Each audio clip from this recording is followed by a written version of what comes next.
de Roger Corman. Y bueno, pues vamos a platicar hoy de mucha gente muy importante relacionada con esta película. Más allá del resultado final, vamos a hablar de los involucrados. Bueno, primero, pues la película tiene un sustento literario muy importante. Hay un gran escritor de ciencia ficción aquí detrás de la historia que se llama Brian Aldiss, quien, pues bueno, durante una carrera que duró más de 60 años, el maestro Aldiss fue una de las grandes voces de la ciencia ficción británica. Él empezó a escribir en la década de los 50, después de haber tenido una vida muy azarosa como un niño no deseado por una madre que lo dejó prácticamente desde que nació en un internado hasta que él después pasó a la milicia británica. Después tuvo una serie de matrimonios bastante infelices, pero pues en un momento dado se dio la oportunidad de escribir y empezó a escribir ciencia ficción. Y pues bueno, finalmente el maestro Aldiss pues es un representante de lo que se llamó la nueva ola británica de ciencia ficción de la década de los 60. La ciencia ficción de Brian Aldiss es una ciencia ficción especulativa que tiene muchas referencias también con el propio género.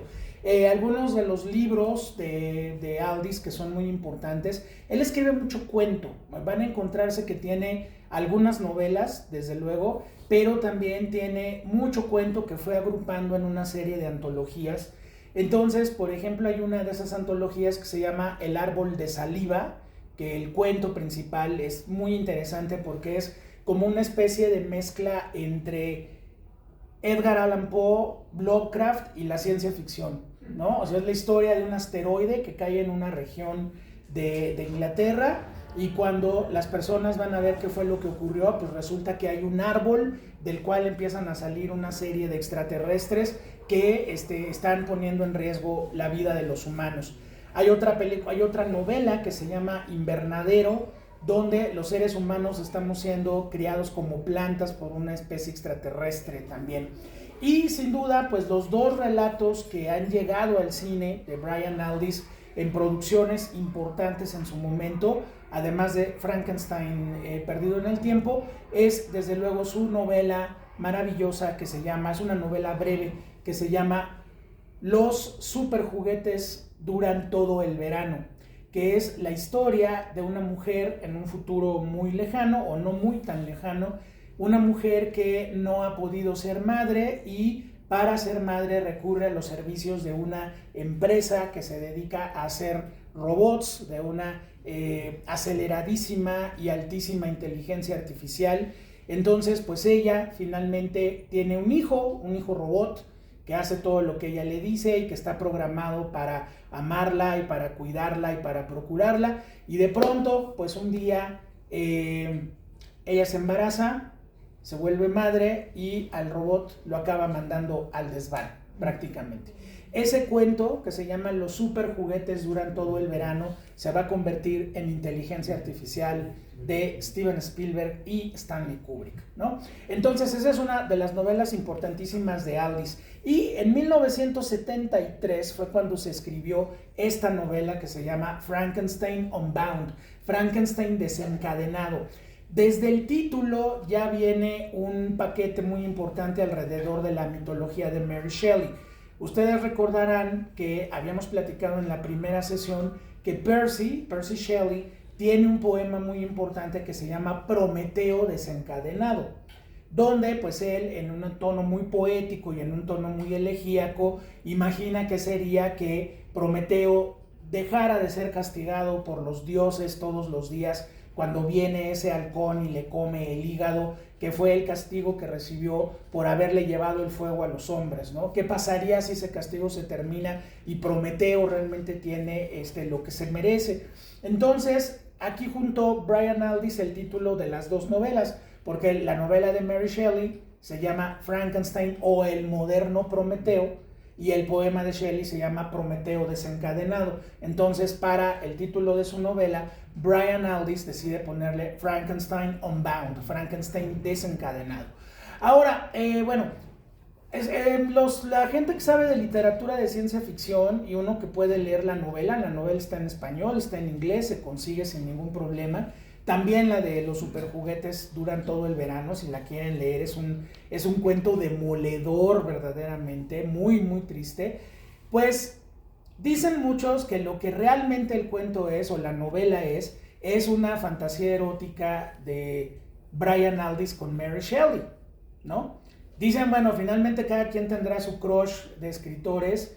Y bueno, yo recuerdo que Carlos Fuentes tenía una larguísima fila de fans que lo admiraban, no nada más por su escritura, sino porque era un tipazo realmente Carlos Fuentes. Yo lo vi 2 veces en mi vida y sí entendías por qué todo el mundo caía rendido, ¿no? Ante Carlos Fuentes. Algunos tendrán su crush con Julio Cortázar, no sé, cada quien. Y pues bueno, de escritoras yo conozco a alguien que es muy fan, casi en términos eróticos, de Marguerite Yourcenar, no sé.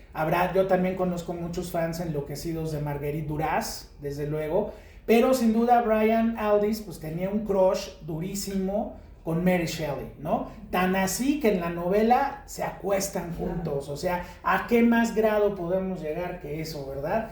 Entonces, bueno, la novela es muy interesante porque pues nos plantea este mundo del futuro, que bueno, realmente la película ocurre dentro de 6 años, en el 2031, cuando la película se estrenó era en 1990, pues era muy lejos, pero ahora ya estamos a 6 años de que ocurre esta historia, donde tenemos la historia de este hombre, de este doctor Buchanan, quien pues ha creado el arma máxima, ¿no? O sea, como dicen en la película y en la novela no hay mucha diferencia. El presidente de los Estados Unidos ha pedido un arma nuclear capaz de destruir al mundo entero para fines eminentemente militares, y este hombre la logra crear, pero al crearla acaba rompiendo muchas reglas de la física y del propio planeta cuando la prueban, cada vez que la prueban. Y entonces eso ha generado que haya deslizamientos temporales, que haya mucha gente desaparecida en el mundo, o sea, como Thanos, así que truenan los dedos y de repente 500 güeyes se desaparecen, ¿no? Y que finalmente todo sea como una especie de, ay, fue sin querer queriendo, ¿no? Entonces, pues nuestro doctor, que tiene mucha relación y tiene mucho que ver con el carácter de Víctor Frankenstein, en ese sentido de, bueno, pues ya lo creamos, ¿no? Entonces, pues ni modo. Un día va en su supercoche eléctrico, hiper inteligente, y pues de pronto viene un cataclismo, viene un deslizamiento temporal, y el tipo aparece en la Suiza de 1700 y tantos, 1790, y resulta que pues acaba conociendo al doctor Víctor Frankenstein y a su criatura. Obviamente es un hombre de cultura, es un hombre que sabe de ciencia ficción, entonces sabe perfectamente pues las consecuencias que tiene el experimento del doctor Frankenstein y la criatura.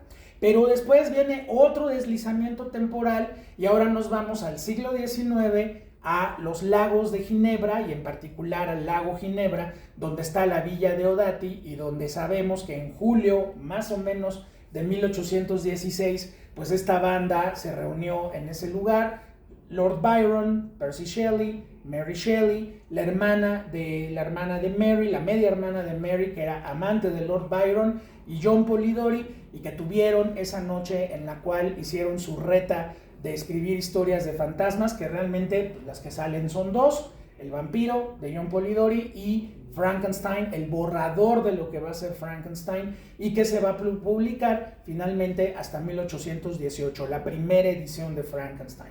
Entonces, bueno, nuestro personaje llega a este lugar, la Mary Shelley está guapísima, ¿no? Hay una bronca ahí fuerte porque finalmente hay un episodio de la novela que se retoma para esta película, para esta historia, donde pues efectivamente la criatura que ha empezado el proceso de vengarse de su creador asesina a William, asesina al hermano menor de Víctor, Frankenstein.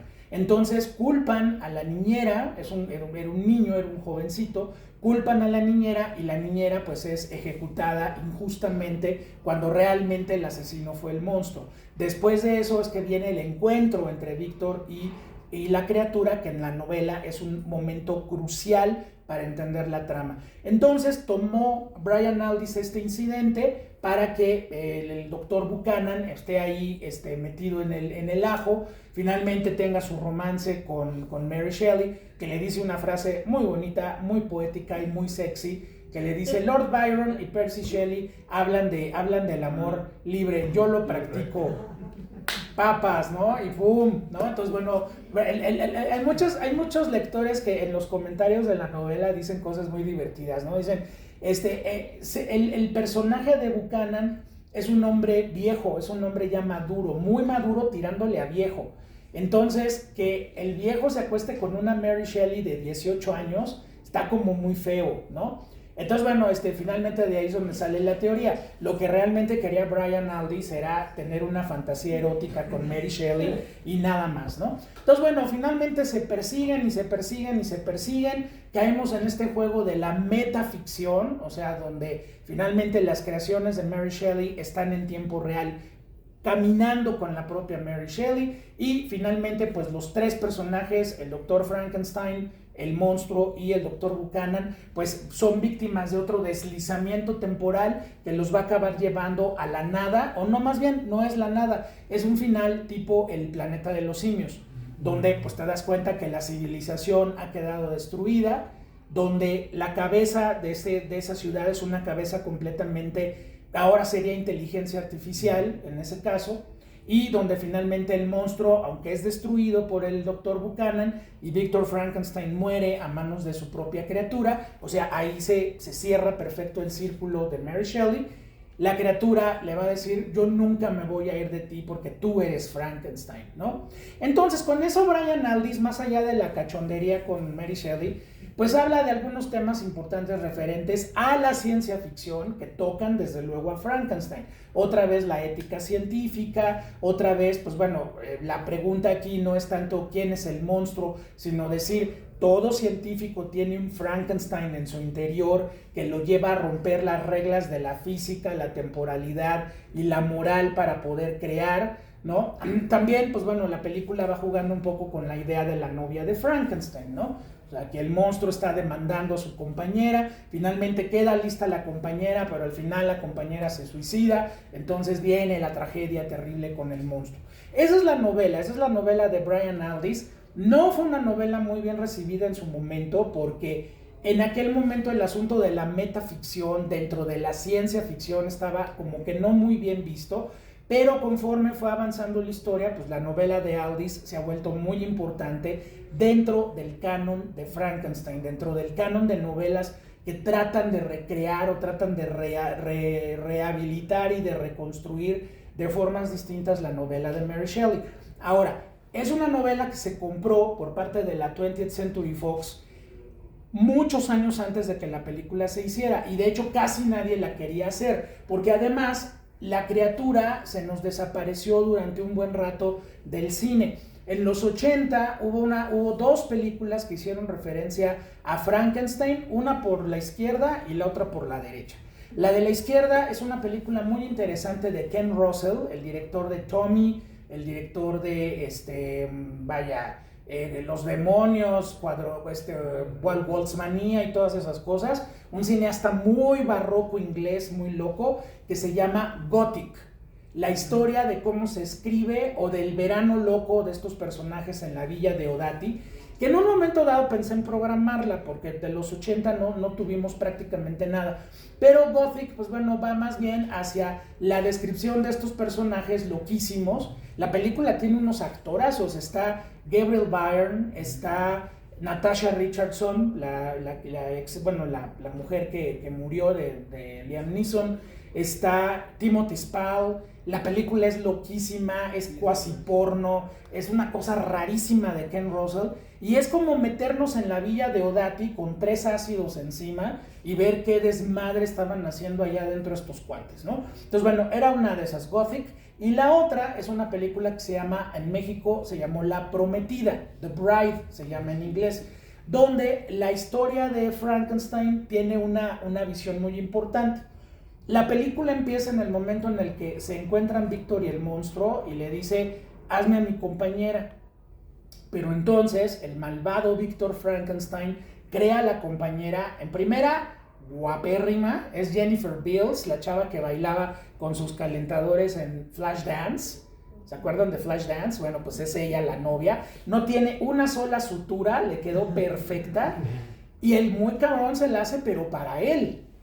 Entonces, en un momento dado, agarra al monstruo y lo saca a patadas del castillo. Y el monstruo se va por los caminos y se encuentra con un hombre pequeño que trabaja en un circo. Y entonces los dos se incorporan al circo.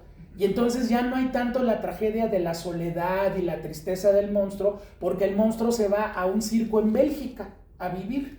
Y entonces hace marometas y de todo, y lo tratan bien, lo tratan mal, está rodeado de fenómenos que finalmente son como él, y él se siente en un lugar seguro, mientras el malvado Víctor Frankenstein está educando a la novia para presentarla en sociedad y casarse con ella.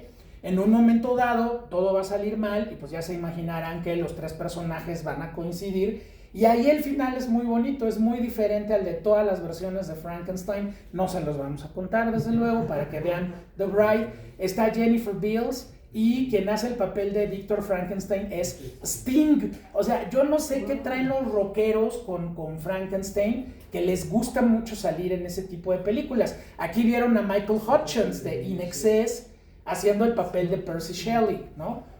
No sé, digo, son gente rara, ¿no? Y son gente muy poco convencional.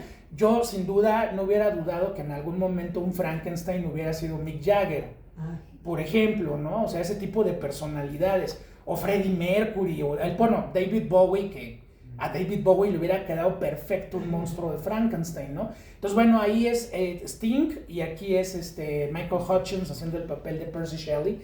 Entonces, bueno, son esos ejemplos poquitos que hay ahí. Entonces, no fue hasta 1989, más o menos, que la Fox, que tenía atorado el proyecto, dicen, oye, ¿y por qué no Roger Corman? ¿Qué anda haciendo Roger Corman? No, pues tiene 15 años que no dirige nada, sigue produciendo cine, sigue distribuyendo cine, pero hace 15 años que no dirige. Bueno, ¿por qué no le preguntamos a ver si la quiere hacer? Ni tardo ni perezoso, el maestro Corman, que ya debe haber tenido unos 70 años más o menos, dijo, va, me aviento. Y entonces pues salió al ruedo y finalmente la película, no por él, y ahorita vamos a platicar de Roger Corman, pues la película fue un fracaso rotundo en los Estados Unidos. Acuérdense que si hay una película estadounidense que es un éxito en Tasmania, en Tailandia o en Nueva Delhi, no importa, tú la produjiste en dólares americanos y si en dólares americanos no te vino la retribución, no importa que la película sea un éxito en Bophuthatswana, ¿sí? Que no es mala palabra, sí existe, búsquenla, Bophuthatswana es una república africana. Entonces, pues bueno, la película no dejó dividendos, la película costó 11 millones y no metió ni $1 millón. Y bueno, Roger Corman dijo, para esto me sacaron, o sea, honestamente, pues me regreso a mi ataúd, a mi sarcófago y sigo viviendo de mis rentas y de mi mitología. ¿Por qué? Porque ahí sí tenemos un cineasta mítico y una personalidad muy importante, sobre todo para el cine fantástico. Por eso vino la invitación a Corman. Corman es un hombre que en un momento donde la industria de Hollywood se partió y donde los grandes estudios murieron y donde los padres fundadores ya no tuvieron continuidad en los hijos para seguir con la industria y viene una nueva época para Hollywood, Corman empieza a inaugurar una producción de serie B o de serie Z inclusive, donde empezó a hacer películas de manera completa y absolutamente artesanal y maquiladora, como maquiladora de películas. Empezó con películas súper chafas, sobre todo para un público adolescente que llenaba los autocinemas y los cines de segunda corrida. Y luego en algún momento, pues Roger Corman, que hizo mucho dinero con esas películas, que incluso una de ellas es una película de culto que se dice que se filmó en 3 días y con $1,000, no sé. Yo la última vez que la pude ver, se me hace que se filmó en día y medio y como con $500, que se llama La tiendita de los horrores. es tan pinche la película, pero tan pinche, que inmediatamente te vuela la cabeza y te acaba conquistando porque, pues bueno, ya saben, es la historia de una planta carnívora extraterrestre que se planta en una tienda de flores en Brooklyn, y pues bueno, finalmente la película es el mito de Fausto.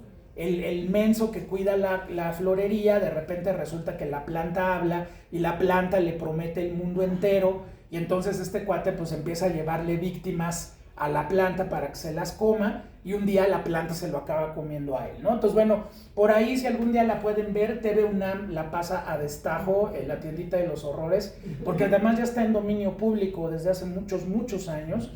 La Tiendita de los Horrores pues tiene ahí una secuencia donde hay un dentista sádico y hay un paciente masoquista.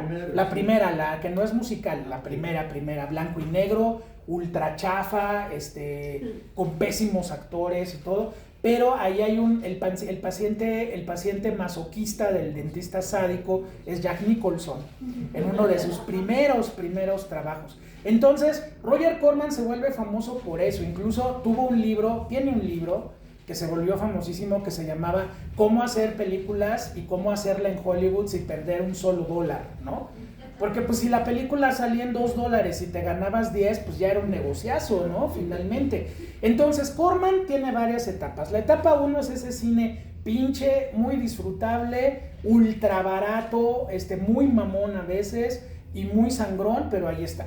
Etapa número 2, de repente viene Hammer, vienen las películas de la Hammer. Y entonces este cuate dice, con que Frankenstein y Drácula, y erotismo, color, pantalla panorámica, violencia, entonces vamos a hacer un cambio. Y entonces Roger Corman de repente le mete más lana a sus películas, se agarra a Vincent Price y hace todo este ciclo maravilloso de Edgar Allan Poe, La fosa y el péndulo, La caída de la casa Usher, El gato negro, todas esas películas increíbles. Y entonces Corman, La tumba de Ligeia también. Entonces Corman sube de categoría, hace cine de terror de calidad. Y bueno, pues ya hasta esas películas las distribuye la Metro-Goldwyn-Mayer, ¿no? O sea, Metro-Goldwyn-Mayer no iba a meter las manos por La Tiendita de los Horrores, ¿no? Pero por un Edgar Allan Poe con Vincent Price, producida a todo lujo, ahí sí mete las manos. Entonces Corman, la segunda etapa es como esta etapa de redescubrimiento y de renovación. Tercera etapa, abre una distribuidora que se llama American International Pictures, y luego que va a cambiar de nombre y se va a llamar luego New World Pictures. A través de ahí, el maestro Corman distribuyó cine en Estados Unidos súper loco. Por ejemplo, ¿quién se iba a imaginar que Roger Corman iba a distribuir en Estados Unidos Gritos y susurros de Ingmar Bergman? Pues él la compró y la llevó a Estados Unidos. Compró Fando y Lis de Jodorowsky. O sea, es como Gustavo Alatriste aquí trayendo Calígula al Cine Plaza, ¿no? Es así como muy raro. Pero bueno, esa es la tercera etapa. Y en esa tercera etapa, Corman dice, bueno, ya tenemos un nuevo Hollywood. Ya salió toda una generación de las escuelas de cine, de las primeras escuelas de cine en Estados Unidos. Entonces vamos a aprovechar a la chaviza. Y entonces empieza a trabajar con toda esa generación que ahora son la generación de 80 y más, o sea, Coppola, Scorsese, todos ellos. Decían que no te pagaba, o sea, lo que hacía Roger Corman era padrotearte de una forma terrible, pero de repente Corman te dejaba expresarte, te daba una película para que tú la dirigieras, te pagaba mal, al final de cuentas te corría, etcétera, pero finalmente había una formación profesional con Roger Corman. ¿Cuáles son los cineastas formados por Roger Corman?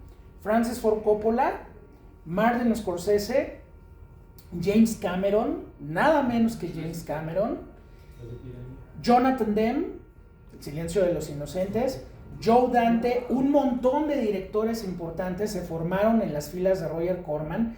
Y luego, pues ya después hicieron sus películas, ¿no? Incluso Roger Corman luego se volvió como una especie de agenda para ellos. En Calles Peligrosas, cuando se van a escapar de Niro, Harvey Keitel y la chava, se meten a un cine y se meten a ver La tumba de Ligeia, por ejemplo.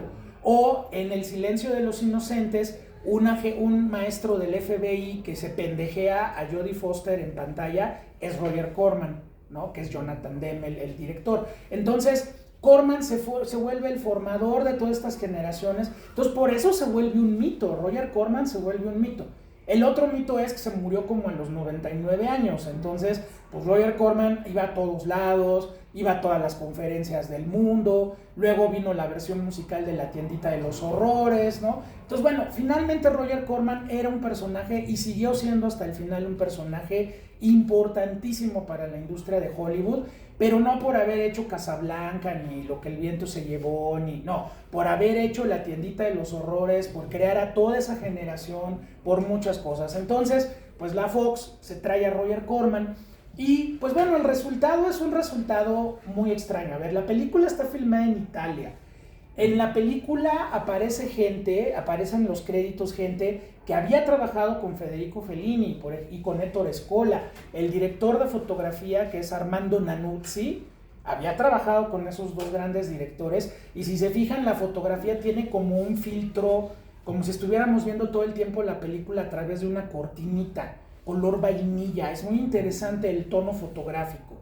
Tenemos buenos actores en la película. Bueno, Sir John Hurt tiene dos clásicos del cine fantástico con los cuales está en la historia del cine del género.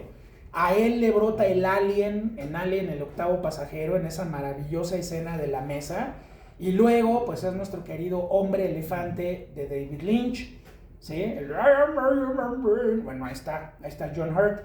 Y bueno, del otro lado, pues bueno, Raúl Juliá, aunque muchos de nosotros lo recordamos como Homero Adams, pues resulta que es un actor que tenía una increíble formación actoral, que Meryl Streep se le arrodillaba respetándolo. Es de la generación de Meryl Streep, de la generación de James Woods, Diane Keaton es más grande, es como de los 70s para acá. Raúl Juliá, gran actor sobre todo de teatro. Hay que recordar esa maravillosa versión de El beso de la mujer araña, ¿no? Con él y con William Hurt. Entonces, tienes dos grandes actores, tienes una Bridget Fonda preciosa, que aquí era la muñequita del pastel de Hollywood. Es el mismo año en que sale en El Padrino 3, luego filma el remake de Nikita, que hace la asesina, como se llamó aquí en México, porque si lo dices juntos se entiende mal, la asesina, ¿no? Es la asesina después. Y luego, bueno, ahorita Bridget Fonda está jubilada, prácticamente desaparecida del mapa, mientras su tía está cada vez más guapa y está a punto de cumplir 90 años, ¿no? Miss Jane Fonda. Entonces, ella es hija de Peter Fonda. Entonces, bueno, tenías a Raúl Juliá, tenías una visión, no sé qué, ya ahorita me dirán ustedes, el monstruo está muy padre. Es uno de los diseños del monstruo de Frankenstein más padres. Por ejemplo, si ven The Bride, si ven La Prometida, el diseño del monstruo es muy humano. O sea, parece un humano feo, pero nada más feo, no tasajeado. Aquí me encanta ese ojo partido en tres, el que sea un tipo tan corpulento, esta cuestión de que le tuvieron que romper el cráneo para meterle como los pasacorrientes, ¿no? Y el pelo largo, y la actuación, pues bueno, el tipo es un actor de carrera que se llamaba Nick Brimble, que luego le reclamó a Roger Corman que por qué le pusieron an introducing, o sea, presentando a Nick Brimble. El cuate ya tenía como 8 películas, 20 series de televisión, y de repente le borraron el currículum para hacer el monstruo, ¿no? Bueno, quién sabe qué pasó ahí. Pero finalmente la película tiene detalles muy divertidos que ahorita que nosotros ya estamos muy metidos en la mitología podemos disfrutar muy bien. Por ejemplo, el que un personaje haga este viaje en el tiempo involuntariamente, pero haga el viaje en el tiempo y ande manejando un Tesla, ¿no? O sea, que pues bueno, en aquel momento cómo resolvieron el asunto con una compañía de autos japoneses que estaba haciendo sus primeros prototipos de carros híbridos, es decir, los Uber en los que ahora nos subimos, era ese prototipo de coche que ven ahí. Entonces le levantaban las aletas y andaba con una suspensión como si fueras flotando, etcétera, etcétera, ¿no? Entonces, bueno, eso se resolvió así. Y pues bueno, tenemos un personaje que va haciendo todos estos brincos temporales y va hablando de los dilemas morales de Frankenstein, y vamos teniendo esta visión que le sale y no le sale a Roger Corman. O sea, lo malo de llamar a Corman fue que tenía 15 años sin dirigir y se le nota. O sea, de repente hay actores que quién sabe dónde andan De repente hay fallas de ritmo en la película. Raúl Juliá está muy bien de Víctor Frankenstein, o sea, le queda muy bien el papel. John Hurt al principio anda medio perdido y luego ya como que se integra a la película. Nick Brimble está muy bien del monstruo. La película es muy dispareja, pero creo que aquí vale más la pena las ideas que tiene la película que la película misma, ¿no? O sea, creo que si le hubieran dado la película, no sé, a Joe Dante hubiera sido otra cosa muy distinta. Oye, bueno, no, pero Cameron ya andaba muy high, ¿no? Sí, no, ya andaba muy high. Scorsese, pues no, o sea, viene de la última tentación de Cristo, no se va a poner a hacer Frankenstein, ¿no? Sí, pues no. Y Coppola va a entrarle a Drácula, o sea, ella está preparando el Drácula maravilloso, ¿no? Entonces, bueno, lo que vimos hoy es eso. Frankenstein, no en los terrenos de terror donde lo hemos estado manejando, sino en estos terrenos de ciencia ficción donde se habla del viaje temporal, del desplazamiento físico, del cambio de épocas. También, pues bueno, Roger Corman no se quiso quedar fuera del cachondeo con Mary Shelley, donde, pues bueno, Miss Mary es muy generosa con el Dr. Buchanan, ¿no? Pero finalmente el resultado es padre, o sea, ese final tipo El planeta de los simios, donde en el futuro cercano este mismo doctor provocó la destrucción de la humanidad. Eso es muy interesante, esas partes son muy interesantes. Entonces, pues bueno, no sé qué opinen de Frankenstein. Adelante, amigo. Lo que dijiste ahorita, sí. Lo dice en la película. Sí. Me gusta cómo le dice la criatura al doctor Buchanan. Dice, me gusta más el mundo que tú creaste, claro, al que creó Víctor Frankenstein. Yo creo que porque dice, está desolado, claro, no hay nadie, no soy rechazado por nadie y puedo estar a mis anchas. Yo lo vi así que dice la criatura. Entonces cuando le dice, no te vas a deshacer de mí porque tú eres Víctor Frankenstein, tú sigues siendo un monstruo porque mira lo que has creado de humanidad. Eso es una parte que me gustó. Otro, es del 90. Se le nota todavía que viene, para los que vimos cine de los 80, claro. Se disfruta porque dice, este cine del que veíamos en la videocasetera de la Claro, sí, totalmente. Muchísimo. Totalmente. ¿Dices que cuánto costó la película? Costó $11 millones. Se fue simplemente en los actores. Sí. Yo creo que ahí fue donde se lo gastó. Tienes a Jason Patric, de los muchachos perdidos. Así es. Raúl Julia, que venía de el beso de mujer araña, creo que todavía venía. Sí. John Hurt, que venía de no sé qué había hecho por los años ahí, más Ajá. o menos, de Billy Fonda. Si eso no te costó los 11 millones, yo creo que dijo, ya lo que me sobró fue para rentar el coche. Para rentar el coche y para las locaciones en Italia. Lo que me gustó mucho fue cómo juega con la historia, porque cuando dice, conozco a Lord Byron y se queda ahí. Y te quedas tú como dices, ya venimos nosotros de Lord Byron. Sí, pues sí. Es el de la historia. ¿Y quién es ella? Mary Goodwin, Mary Goodwin, el apellido del papá. Todavía. Y empieza cuando ya está metido en la historia, pues sí te llega a la mente, o sea. Claro. Sí, es loquísima la película. Sí, es un alucine, claro. Al final me encantó, te digo, todo lo que fue ciencia ficción, por eso te dije ahorita. Sí. Si lo hubiera agarrado James Cameron, yo creo que hubiera hecho una cosita. No, muy padre. Sí, porque ya él andaba preparando el Terminator 2, ¿no? Ahora, a ver, vamos por las partes que nos dices. Toda la parte final, donde se enfrenta el Dr. Buchanan con la criatura, la resolvió Roger Corman de una manera sumamente artesanal, con láseres, ¿no? Entonces, chun, y ahí, ahora sería un ambiente de inteligencia artificial, por ejemplo, ¿no? Entonces, le dice la criatura, me gusta el mundo que tú creaste, pues porque ahí él no va a ser juzgado, ahí él es un monstruo más de todo el monstruo que ha creado él, ¿no? Ahora, la película aquí en México también fue un rotundo fracaso, pero por lo menos yo me acuerdo que quienes la vimos a los 12, 13 años que la vimos, el póster no se me olvida, estaba fuera del Palacio Chino. Tú me llevaste a verla al Palacio Chino, la vimos en el Palacio Chino. El Palacio Chino con el ojote ahí de colores, ¿no? La película no duró más que una semana en cartelera y luego se volvió un clásico del Videocentro, porque ahí sí, como que ahí surtieron bastantes copias. Y entonces yo me acuerdo que la debemos haber rentado 3 o 4 veces para verla, porque sí era así como, wow, ¿no? O sea, súper alucinante, claro. Sí, el póster es buenísimo. iba a tratar como no. Para quienes no lo han visto, el póster es el ojo, nada más el ojo de la criatura sobre fondo negro, y el ojo está partido en azul, rojo y verde, ¿no? Entonces era como muy inquietante ver ese póster en una sala de cine. Luego se convierte en un clásico del videocentro, del Videovisión, ¿no?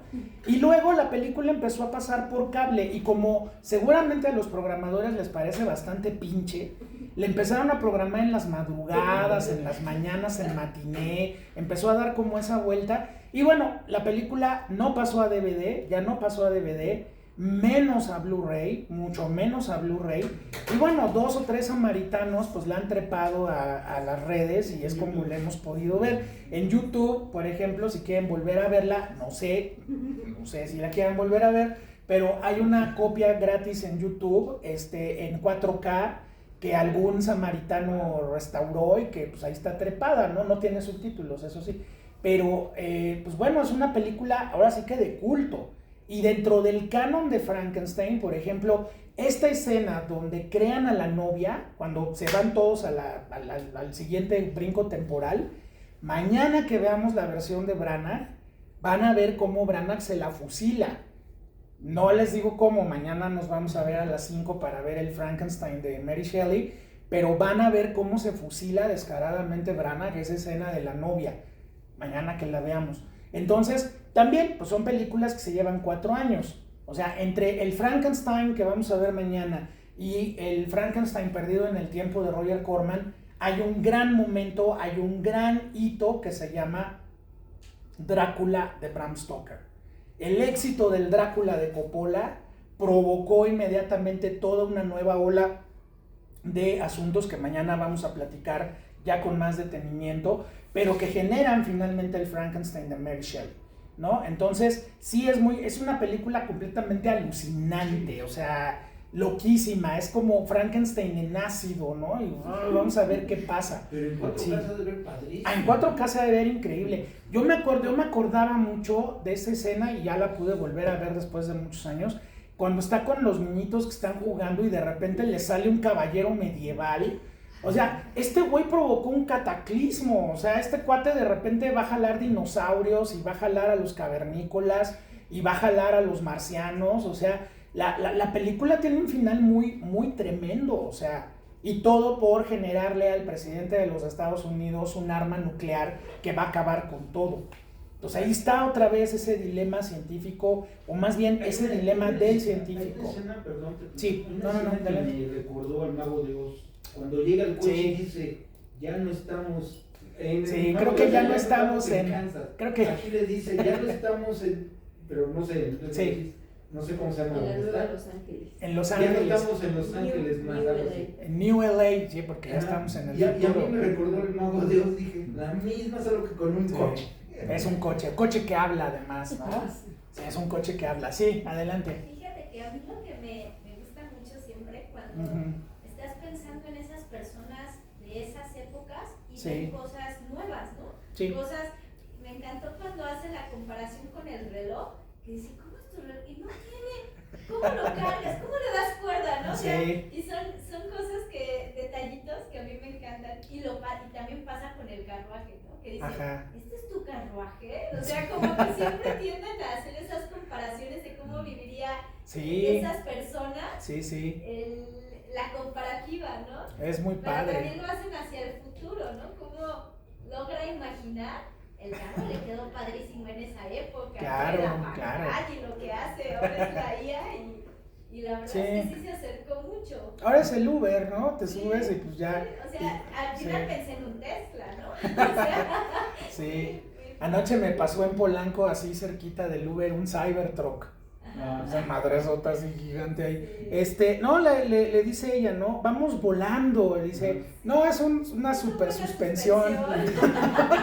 Pero, no, o sea, ya esos coches que ya ni se oye que los prendan ni nada, ¿no? Caminan así. Sí, eso es muy padre. Son anacronismos muy bonitos, porque finalmente, bueno, en el caso del doctor Víctor Frankenstein, pues él es un científico O sea, güey, ¿cómo le metiste electricidad? Oye, ¿y los números tienen mercurio? ¿O por qué se transforman? Y en el caso de Mary, pues Mary también inventa toda una tecnología para la creación del monstruo. O sea, ella no dice cómo se crea el monstruo, pero pues desde luego ella seguramente pensando en algún laboratorio, pensando en la gente con la que ella trataba, pues se inventó la plancha y como ¿dónde amarran al monstruo? Pues en una plancha. ¿Qué le meterán? Pues seguramente electrodos y cosas por el estilo. Pero eso no lo escribió ella, eso lo acabó inventando el cine. El cine inventa muchas cosas que se meten en la cultura popular y luego ya se borran las líneas. Por ejemplo, un caso, los gladiadores en la antigua Roma.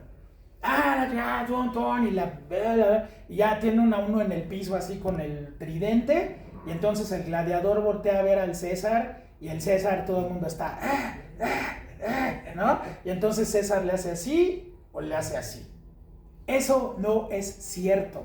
Eso ya en el DVD de Gladiador, Ridley Scott lo explicaba hace 25 años. Dice, eso no es cierto. Dice, cuando fuimos con los historiadores nos dijeron, eso lo inventó el cine para darle emoción.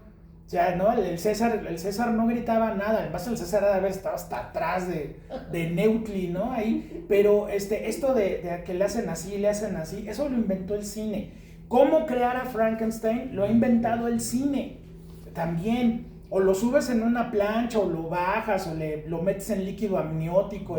Mañana Kenneth Branagh lo mete en líquido amniótico, y para la electricidad usan guilas, entonces al pobre güey lo electrocutan. Siempre juegan la electricidad. La electricidad es básica. Siempre es básica en cualquier momento. Sí, pero sí, también me llamó mucho la atención qué bien estaba hecho el monstruo. El monstruo es maravilloso, porque para la sí. época, normalmente Sí. te ríes ahora de los máscaras y todo, porque Sí. son muy poco naturales. Y les quedó los gestos y todo muy bien. Sí, hay unos maquillajes que salen feitos. Por ejemplo, cuando se supone que arranca brazos y cosas así, ese no salió, se ve muy poco. Cuando le arranca el pecho a Elizabeth, también como que se ve raro, no se alcanza a ver bien. Pero, pues bueno, el monstruo está muy bien hecho, es algo muy padre. Me encanta que le roban el coche, bueno, le detienen el coche y le dice el doctor Frankenstein, no, pues esto genera una electricidad de pocas tuercas, ¿no? Literalmente a la novia le pasan corriente con los cocodrilos, ¿no? Entonces, sí, hay una cuestión de la mecánica de la creación de los monstruos que Mary Shelley lo dejó así como al libre albedrío, y cada quien se ha inventado como, pues bueno, acuérdense de la primera sesión, pues el pinche monstruo no salía de un caldero como si fuera hechizo de bruja, ¿no? Pero pues era 1910. Luego, efectivamente, Mary Shelley lo que tenía muy en mente cuando escribe Frankenstein era esta cuestión del galvanismo. El galvanismo, la noción de que con electricidad podías reanimar tejido muerto. La electricidad todavía falta mucho para que aparezcan Tesla y Edison. Yo creo que ya ni le toca, ya no le toca a Mary Shelley ver la luz, cosa muy extraña. Pero finalmente la cuestión de la electricidad, todo mundo se estaba preparando para que la electricidad fuera la que moviera al mundo. Entonces eso lo retoma Brian Aldiss y lo retoma Roger Corman, ¿no? También ese dilema entre que siempre ponen la ciencia y Dios, ¿no? O sea, como que la ponen como una antítesis ambas. Sí. Y que o sea, te hacen pensar que ese científico se cree Dios, ¿no? Y hay esa parte. Claro. Me encanta cuando Buchanan le dice, mira a mi monstruo, y ¡boom! Se abre el pinche portal, ¿no? O sea, ese es mi monstruo, este es tu monstruo, ese es mi monstruo. Y es un monstruo que va a afectarle a toda la humanidad, finalmente. Ahora, ese dilema, esa cuestión moral del científico, aquí está muy bien tratado, y pues Mary Shelley lo pone muy claramente en la novela. La cuestión de Dios y la ciencia en Frankenstein es básica. Pues yo les había dicho, en algunas novelas gráficas, cómics, variaciones de Frankenstein, el monstruo tiene nombre, se llama Adán. Entonces, pues, ¿qué más que eso, no? O sea, Víctor Frankenstein le pone Adán. Adán es el primer hombre, él es el primer hombre de una nueva raza. En la novela de Mary Shelley, él destruye a la novia porque dice, bueno, le creo a la novia, se la doy, y se va a Sudamérica, como planeaba, y qué tal si se reproducen, y qué tal si sale una raza de monstruos. Entonces por eso destruye a la novia. Y claro, el otro le dice, tú me niegas mi noche de bodas, yo voy a estar en la tuya. Y pues bueno, ya sabemos qué le pasa a Elizabeth, ¿no? Entonces, el que se llame Adán, que en algunas también historias ella se llama Eva, si él es Adán, pues ella es Eva, ¿no? El que esté siempre este asunto de vencer a la muerte. Ayer un compañero nos acompañó a Macario allá en la Cineteca y decíamos que, por ejemplo, Macario está hecha en cuatro ejes, que es lo que todos los humanos tenemos: el bien y el mal, que es la serie de decisiones que tomamos día con respecto a nuestro proceder, el hambre y la muerte. Es lo único que nos va a pasar en la vida, estar pensando si lo que hacemos está bien o está mal, o está simplemente. Siempre vamos a tener hambre y lo único seguro que vamos a tener en la vida es que nos vamos a morir. Entonces lo mismo Frankenstein, ¿no? O sea, Frankenstein es... Y bueno, ya lo podrán ver ahora con Guillermo del Toro. Pues bueno, la noción de la pregunta que hemos hecho a lo largo de todo este seminario: ¿quién es el monstruo? ¿El que crea a un monstruo o el que abandona a una creación a su suerte? ¿Cuál es el monstruo? Pero también la cuestión de la paternidad. Aquí, por ejemplo, los dos científicos, Buchanan y Frankenstein, han creado monstruos. El de Frankenstein es uno. El de Buchanan va a acabar impactando en la humanidad entera. Y en 6 años, ¿no? Además, o sea, eso está muy fuerte, muy, muy fuerte. Vean ustedes, y Kubrick estaría muy de acuerdo con lo que vamos a decir ahorita, la evolución de la tecnología va siempre en torno a la mayor y mejor capacidad de defensa y de ataque de un país sobre otro. Entonces, el que crea el avión más poderoso, el avión que no se ve, el avión que puede, o la bomba que puede matar a 10,000 personas en 3 segundos, ese es el que va ganando. Y es lo que propone la película, ¿no? Sí, el asunto es que, no sé, a lo mejor la película se ve pinche, o sea, a lo mejor como que uno dice, si esto le metes 100 millones más y le metes a James Cameron, bueno, te sale una obra maestra, ¿no? A un Guillermo del Toro, ¿no? O alguien así que, ahora se me que ya está muy chafa ahorita. Pero alguien así, un Christopher Nolan, imagínate Christopher Nolan haciendo este Frankenstein, ¿no? Seguramente la contaría desde el punto de vista de la novia y del monstruo y de Frankenstein y del coche, ¿no? Porque a ese cuate le encanta contar todo en forma de así. Pero pues esto es como Interestelar, ¿no? Esto de repente, boom, te matas a otra época y boom, en la novela incluso llegan con los cavernícolas en un momento dado. Porque como se está moviendo la madre esa del cielo, los desplazamientos van para todos lados. Un día apareces en Tlatelolco el 2 de octubre, ¿no? O no sé, el terremoto. Llegas a la Ciudad de México a las 7:18 del 19 de septiembre de 85 y en lo que te das cuenta dónde estás, bolas, ¿no? O sea, la idea es muy interesante. Esa cuestión de que el desplazamiento de tiempo puede ocurrir para cualquier lugar. Y claro, pues ¿qué haces? Exploras. Pues ya que estás ahí, pues exploras, ¿no? Sí, muy bien. Sí. Más último. Sí. La película es de 1990. 90, sí. Y dices 90, que fue de la patada. Horrible. Porque yo creo que para esa época decías, no, ¿cuándo vamos a ver un coche así? Y lo que estamos hablando ahorita que dices, yo me subí a un Uber, pasaron 35 años. Sí. Y por eso te digo, yo creo que conforme va pasando el tiempo y vas viendo, dices, no estaba tan... No, para nada. No estaba tan pinche. No. Entonces yo creo que por eso, como dices, van ganando adeptos, porque lo ves ahorita y dices, eso no... Gracias a ustedes. Entonces, pues a mí me gustó la película. Sí, cómo no. A mí me claro gusta que mucho el efecto de la nube, o sea, cuando se abre cada vez se abre más. Sí. O sea, sí se notan los efectos, pero a mí también me gustó mucho. Sí, es padre. Incluso el maquillaje me recordó mucho a la diva del Quinto Elemento, con la sota, los tubos que salen, y además sin cuellote, o sea, el esternocleidomastoideo así a todo lo que da. Sí, no, este Frankenstein está y además, muy trabado. Víctor dice, hice unas mejoras, o sea, no solo lo traje a la vida, hice unas mejoras porque los humanos estamos bastante mal hechos, o sea, tenemos músculos que se desgarran, se cansan. Sí. Y entonces está bien interesante eso, ¿no? Que quién sabe qué hizo, pero hizo mejoras. Sí, no vaya a ser como el de Mel Brooks, que tiene un gran Schloss en su También. quién sabe. Adelante. Ahora que mencionabas lo de Roma, sí. Hay los libros que desmitifican todas las cosas de Roma. Uno que se llama Fake News, de la antigua Roma, que es muy bueno, sí. Y otro que es de Juan Eslava Galán, que es la historia de Roma para escépticos. Son muy buenos, ¿eh? Órale. Sí. Ahorita yo llegué en blanco con esta película. La verdad, órale, qué padre. Qué bueno. Lo que me hizo clic fue el ojo de Frankenstein y me acordé del póster. El póster era maravilloso. Sí, me acordé del póster. Y las actuaciones, pues Raúl Julia, increíble. Y Bridget Fonda me encanta, pero sí está... No, siempre fue malita, ¿no? Malita, sí, y Michael Hutchins nomás estaba esperando a que cantara New Sensation.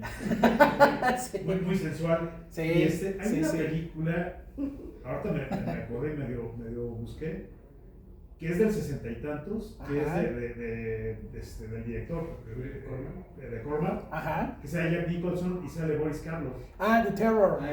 The Terror, sí, el terror. Ahorita que mencionaste, y algo tiene que ver Coppola ahí, ¿no? Lo que pasa es que dice Jack Nicholson que andaba corriendo mucho cannabis y que de repente Roger Corman como que andaba cansadito y entonces Coppola era el asistente de director de Corman y Nicholson era el actor, de hecho es el protagónico, que es un cuate que regresa de las guerras napoleónicas y entra a un castillo y está Boris Karloff y güey, pues ya si está Boris Karloff ya sabes, ¿no? Que te toca. Entonces, de repente Corman le dijo a Coppola, oye, dirígete estas 3 escenas, ¿no? Ya estoy muy cansado.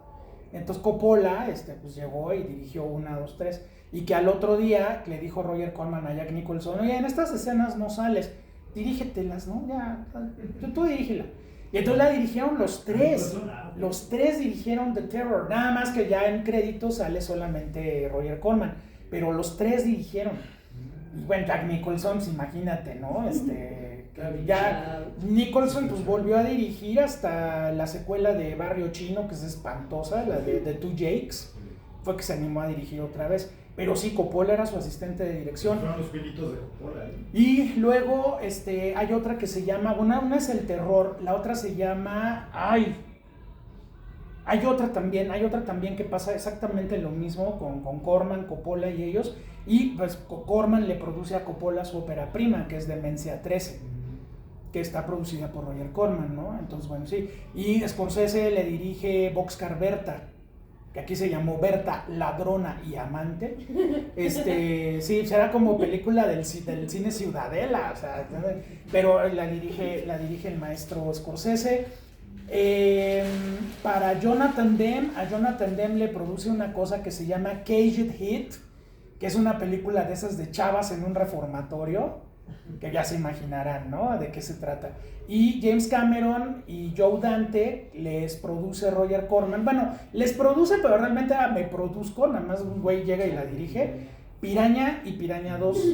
Entonces, cuando ahora ves que viene James Cameron con Avatar, Fuego y Ceniza y que ya nos amenazó con que vamos a ver el 3D más espectacular de la historia del cine ahora en diciembre, y dices, este güey empezó con Piraña 2, que si no vieron Piraña 1, en Piraña 2 las pirañas vuelan. O sea, imagínate que una mojarra te llegue al cuello así con alitas. Pues bueno, ahí empezaron todos ellos empezaron ahí. Scorsese es más escéptico, Coppola es más escéptico, pero Joe Dante, Jonathan Demme y James Cameron, así de maestro. O sea, si no hubiera sido por él, nunca hubiéramos hecho carrera, ¿no? Y bueno, pues después de eso ya, en el caso de Joe Dante vienen los Gremlins, en el caso de James Cameron viene Terminator, el primer Terminator, y Jonathan Demme, pues bueno, empieza haciendo hay pues esta de Melvin y Howard, y luego se pasa al documental de los Talking Heads, y luego viene Something Wild, y luego viene Casada con la Mafia, y luego viene El Silencio de los Inocentes. No, pues ahí sí ya, ¿no? Entonces sí, son cineastas muy, muy interesantes, y todos ellos apadrinados por Roger Corman, que les digo, se murió el año pasado de 99 años. O sea, sí, Roger Corman es toda toda una leyenda, y bueno, pues tocó la base de Frankenstein con esto. Ahora, bueno, mañana los invitamos a las 5 de la tarde, pues vamos a ver sin duda otra película clave del canon que se llama Frankenstein de Mary Shelley, dirigida por Kenneth Branagh, producida por Francis Ford Coppola, con el monstruo interpretado por Robert De Niro. Y bueno, pues es una película súper espectacular. Si quieren venir a verla, aquí vamos a estar a las 5 de la tarde para todos ustedes. Y recuerden, este seminario se termina el 1 de noviembre a las 6 de la tarde en la sala de enfrente, que vamos a tener nuestra función de Frankenstein de Guillermo del Toro. Hay 21 lugares todavía disponibles por si quieren venir. Hasta hace 2 horas había 21 lugares, espero que todavía haya, pero pues nos vemos el 1 de noviembre por acá. Mañana la una también es Frankenweenie, ¿no? No, vamos a moverla una semanita más. Sí, Frankenweenie no, mañana no. Muchísimas gracias. El 1 de noviembre, ¿a dónde apartamos?